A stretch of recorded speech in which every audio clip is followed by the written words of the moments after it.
Hola, ¿cómo estás? Te habla Rubén Cedeño. En esta ocasión, para que conversemos un poco sobre el señor Gautama.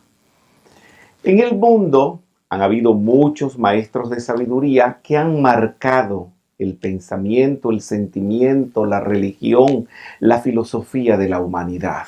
Dentro de ellos, por supuesto, está el Maestro Jesús. También está el Maestro Saint Germain y el señor Gautama Buddha. Estos tres son los principales maestros que han definido el rumbo en creencias en el ser humano.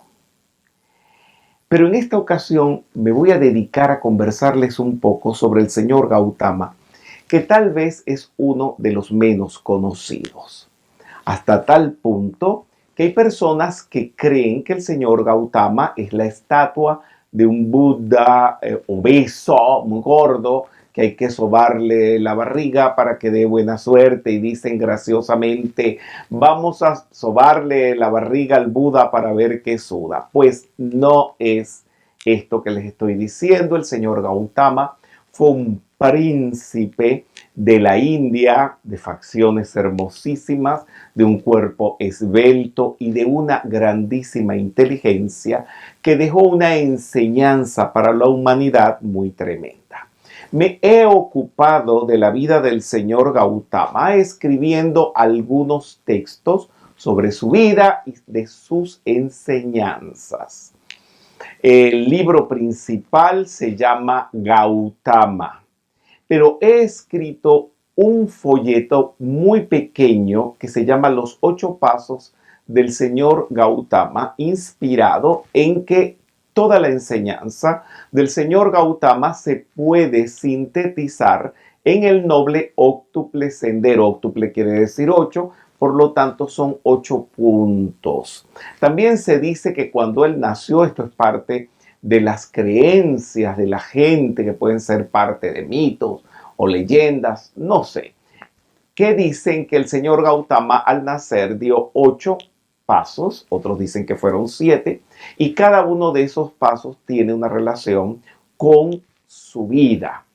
El señor Gautama nos enseñó cómo vivir, nos enseñó las leyes de la vida, fuera de cualquier creencia religiosa, aunque algunas personas creen que el señor Gautama fundó una religión. Él no fundó ninguna religión. De hecho, incluso los seguidores del señor Gautama no son practicantes de ninguna religión. Le dicen budismo, pero ese es un nombre occidental que no tiene nada que ver con lo que ellos definen como su creencia. Ellos llaman a la enseñanza del señor Gautama Buddha Dharma, que quiere decir enseñanza de la iluminación, enseñanza del razonamiento, la enseñanza de la inteligencia, porque el señor Gautama nos enseñó a vivir inteligentemente. Si nos llevamos por sus enseñanzas, y esto está muy bien descrito en los textos que les he ofrecido a ustedes para el conocimiento de esta enseñanza, que nosotros, ateniéndonos a vivir de acuerdo a las leyes universales, podemos vivir sin problemas. Cuando uno ve situaciones de desarmonía en los hogares, en el trabajo, en la vida personal, en la política, en las religiones, en las vidas como las llevan en ciertos países con problemas de diferentes índoles, uno se tiene que acordar de la enseñanza del señor Gautama, que principalmente dice que hay que tener un recto pensar, un pensamiento correcto. Esto es porque todo es mente, lo que tú piensas se manifiesta.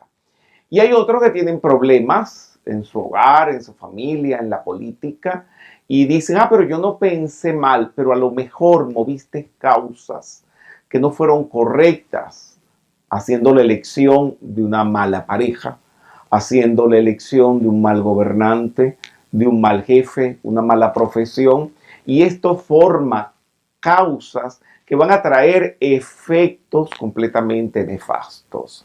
También el señor Gautama nos enseña a tener un correcto hablar. Estos son los decretos, no estar decretando cosas negativas.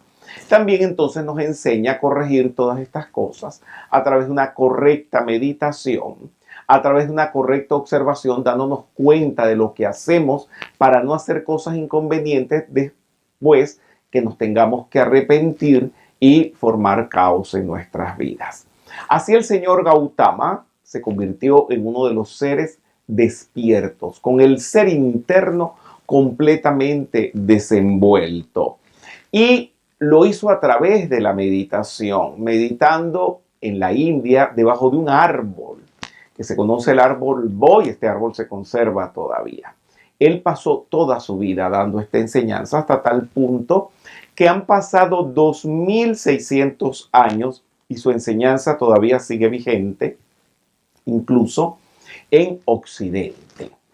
La manera en cómo a Occidente ha llegado esta enseñanza ha sido con las traducciones de los libros del señor Gautama desde el sánscrito o el pali, que fue la lengua que él habló, esta última.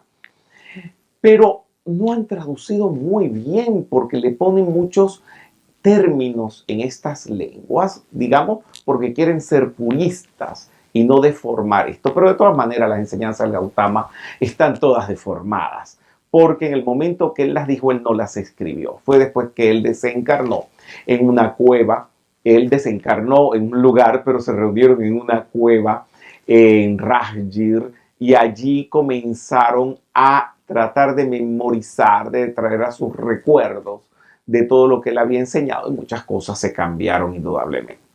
¿Por qué les explico todo esto? Porque en los libros que mi persona le está ofreciendo a ustedes, como 8 pasos del señor Gautama, que es un folletito muy chiquitito, y el señor Gautama, está todo dicho en palabras sencillas, adaptadas completamente al castellano, y no solamente eso, sino a la mentalidad de una persona de inteligencia mediana, o muy inteligente también, o una persona como un niño. Cualquiera la puede entender. De todas maneras, el folletito 8 pasos del señor Gautama, en 8 páginas, pues no tiene más, te explico su vida, de qué se ocupó, y es una de las formas de dar a conocer este grandísimo maestro de la historia de la humanidad.